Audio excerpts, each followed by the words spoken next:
Welcome to Burger Tom. I'm here with a couple of important people in my life. Well, just one of them, and the other person is just kind of hanging around.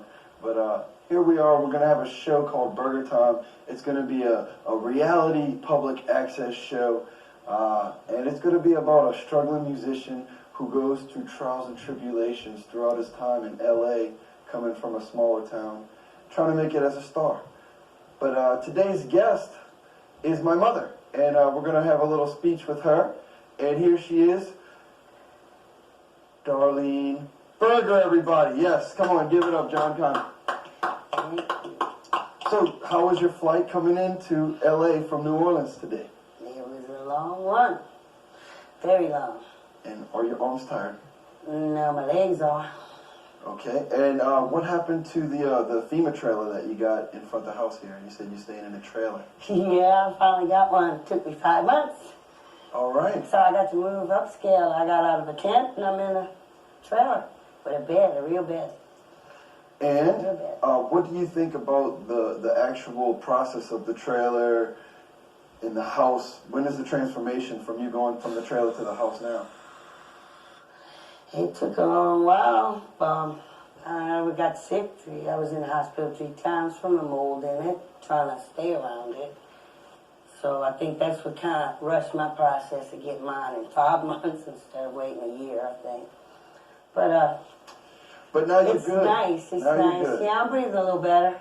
And I'm breathing a little better. when do you plan on, moving back to New Orleans and staying in the house that you're finished building?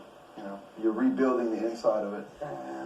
It's a long process. It takes a long time. It's the materials getting it, the people to do it.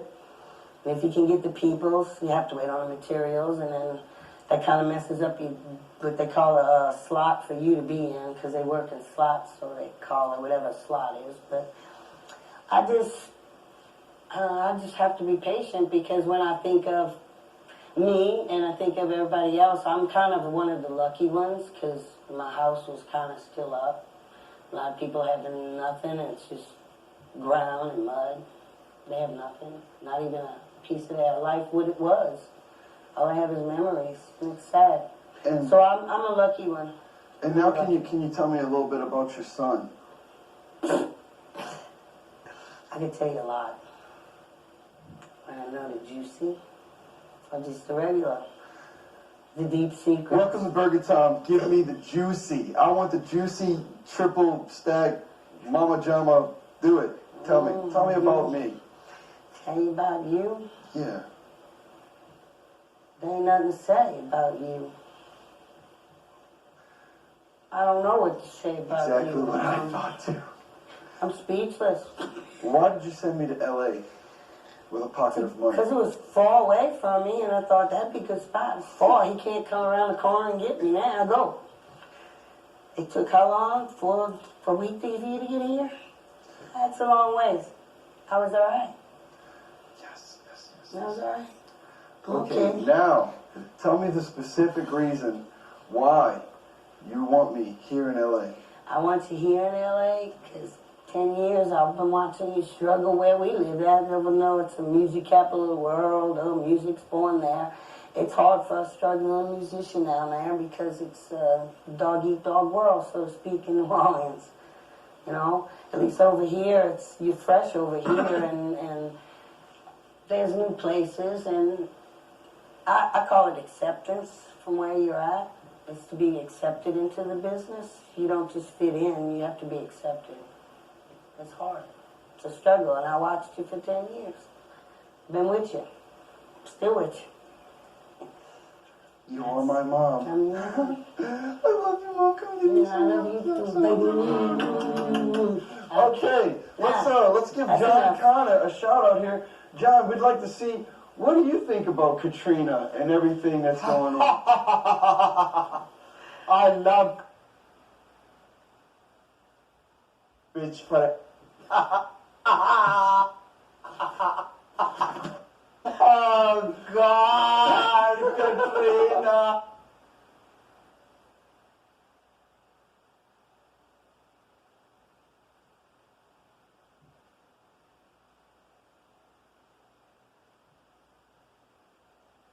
you was asking your mom, what do you think she thinks about you? She told me in the room, and we used to be together. She was very in her life and loves you deepest soul. The only thing that's enough about you, she told too, is that burger that she like triple these burgers like this size. And she wondered if you're gonna have a heart attack. Anyway, no offense. All right, everybody. Good. Us. So, you said you're gonna song for us? You want a song? Please, pass me this song. I don't have a problem with. Make me and make everybody else see that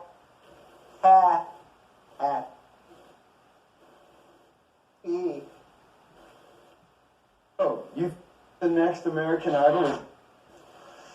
I fuck so beautiful. You're such a nice that I wanna kiss you. Where is my song? Okay, let's go.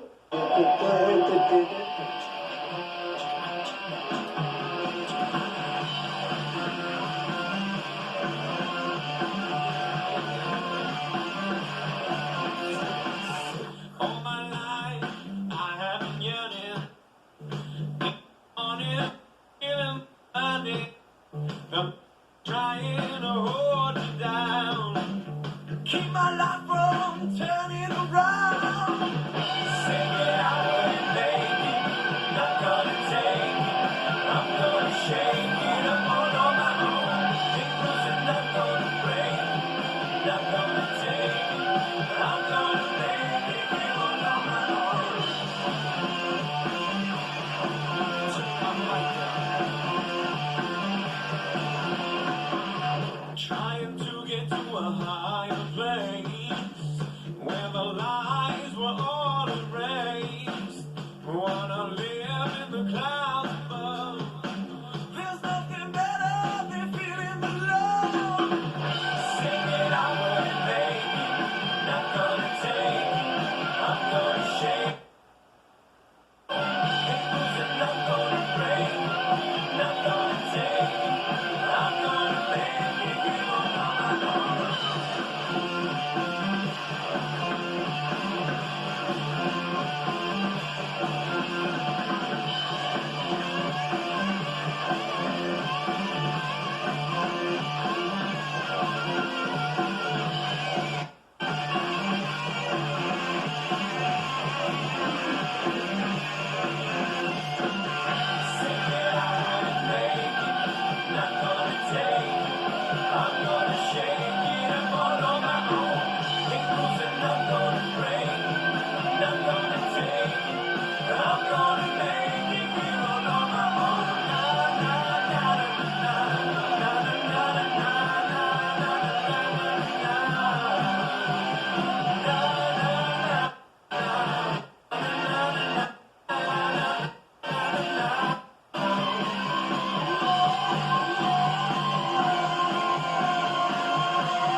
Awesome!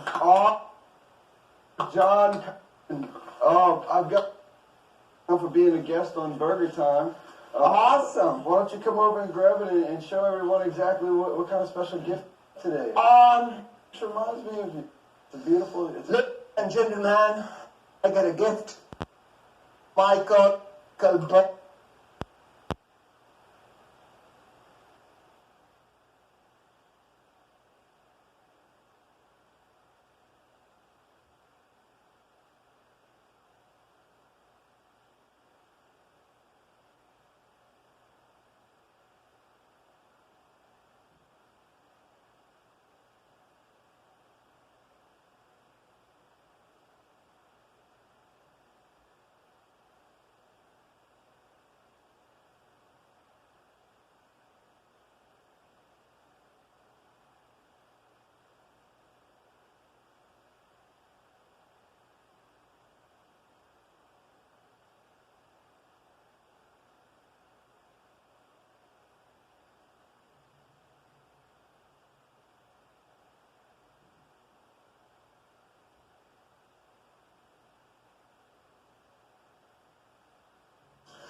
I asked, like, for when she was writing this hurricane, she wrote this, I know it's like a big deal, really a small thing. It's not like just jumping in some regular ride. It's just hurricane. And aftermath, that too. I just want your mom to go over it, like from the aftermath of Hurricane Katrina. Help if she gets any water bottles, if she gets locked, she gets from Fed took money from. If she explain that, then we be ready. Hear from you.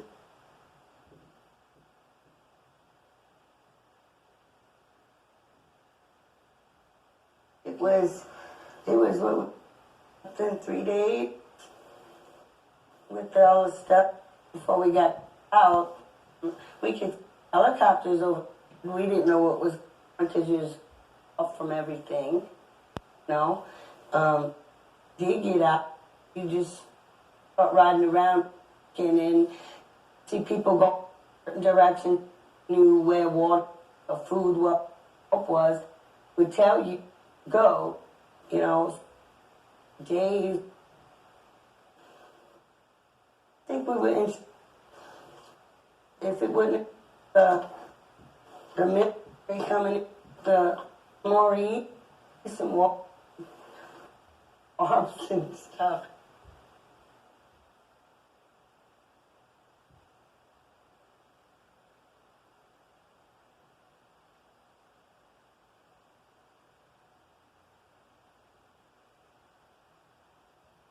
In there, and everybody went down to the river, didn't we? Everybody was down there. It's the only water supply we had at the time before the military came in. It was everybody just pulled together and we helped each other out because if we wouldn't have, there was no help really. You think you was dissed? Nobody helped?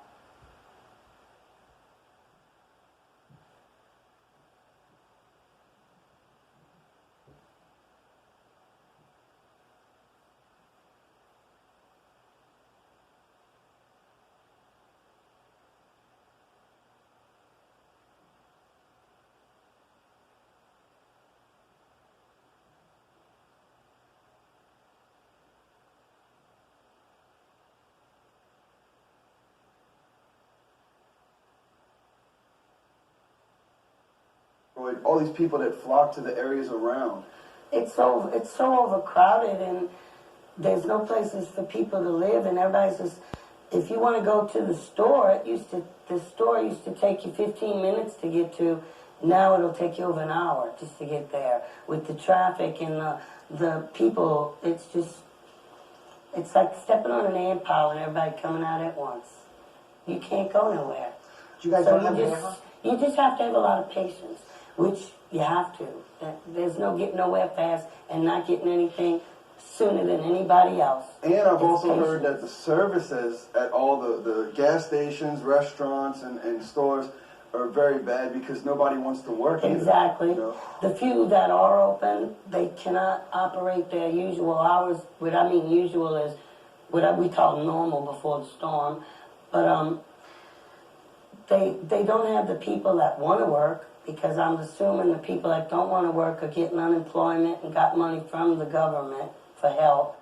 So they just doing nothing now and wanting more help. And it's get out and get a job and help yourself at this point, which we always help ourselves. So Okay, so where do you work?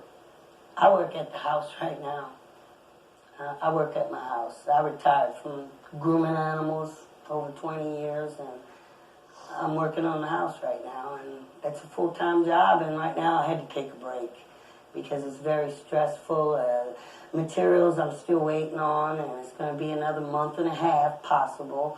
So you came I to visit your came to get son. I came to get away from the stress, and I come over here to ride in traffic, and I'm stressed. I've never been in traffic. I thought we had traffic over there, speaking of traffic.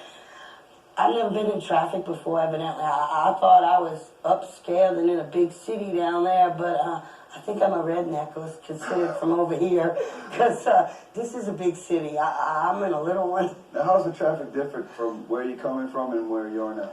Well, when I'm watching you driving, what I'm trying to see is I don't need a map to get to where I'm going. I know the area. It's not as large. It's not as many streets as It's it not is. big. And the traffic. You dance?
then you'll see.